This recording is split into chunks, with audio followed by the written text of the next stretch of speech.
Have you ever wondered what happens when you shoot a gun underwater?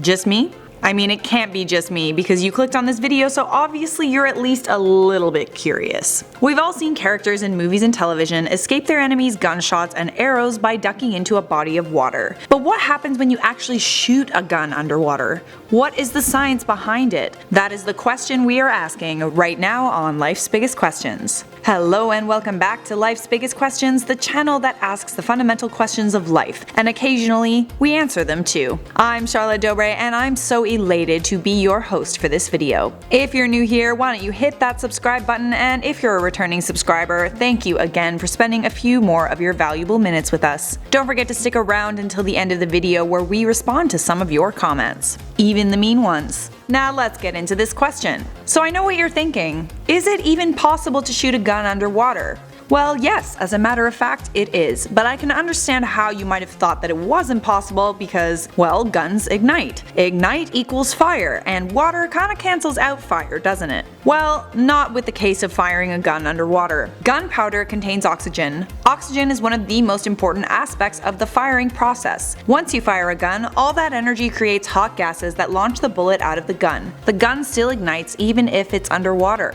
If you fire a gun underwater, the gun still goes off exactly like it would on land. Same loud noise and everything. That is, until the bullet hits the water and starts to travel. Water is 800% more dense than air, which means that the molecules are much closer together. That creates a lot of friction for the bullet to rub up against. A bullet shot in the air travels at around 2,600 feet per second, or 1,800 miles per hour. But as soon as a bullet hits water, it starts to slow down. This is perfectly demonstrated by Norwegian physicist Andrew Wall, who shot a gun at himself while submerged in a swimming pool. In an experiment, Wall gets into a pool and puts himself in front of a loaded gun. He pulls a cord to fire the gun on himself. The gun still makes the same loud boom you would hear in the air. Water bubbles follow behind the bullet as it shoots out of the gun that were created by different pressures in the water. Behind the bullet, there's not a lot of pressure, but in front of it, there's quite a lot. Between is a vacuum of water that boils and creates gas, and that makes bubbles. As you can see, the bullet doesn't even make it close enough to leave a mark. The bullet slows down to about halfway across the pool, at which point it sinks to the bottom of the pool. Thank goodness for that.